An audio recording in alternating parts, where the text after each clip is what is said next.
From common similarities to urges and dependencies, today we'll be looking at exactly what makes serial killers tick. First off, in order to look at similarities and tendencies of serial killers, we need to define them. A serial killer can be defined as someone who kills 3 or more people. This is not to be confused with mass murderers, who kill 3 or more people at one time, and are usually apprehended or die either from police or self-inflicted wounds. Serial killers kill over a period of time, usually intending to hide evidence and plan out their actions more carefully so that they may go a longer time on their spree before being caught. Many have problems with substance abuse, whether the serial killer was exposed to alcohol while still in the womb or grew up in a household keen to substance abuse.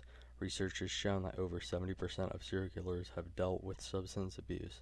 However, most of them have not had an addiction to substances themselves. Serial killers fantasize over being in control. Many reports show this could stem from a childhood of abuse or being bullied. Many serial killers cannot recall any positive fantasy that they had as a child. Rather, they recalled fantasies that caused them trauma, but placed themselves in the controlling role. Many serial killers avoid social interaction during their teenage years, especially of any sexual kind.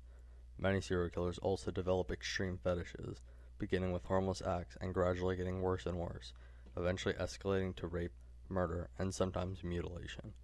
Around 99% of serial killers began by killing and mutilating animals. Usually sprouting at adolescence, the killing of animals can be compared to a gateway drug of killing for the individual to practice their methods on before moving to humans.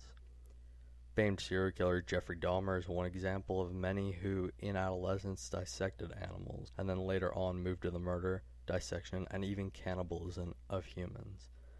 70% of serial killers also had, at some point in their childhood, received extensive head injuries through either accidents or abuse, or even when they were birthed.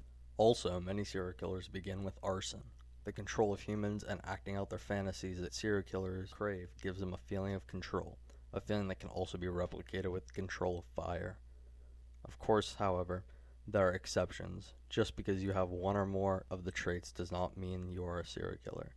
Just as if you are a serial killer, it does not necessarily mean you have all of these traits. However, these traits are the most common with serial killers and help us to understand why they commit the crimes that they do.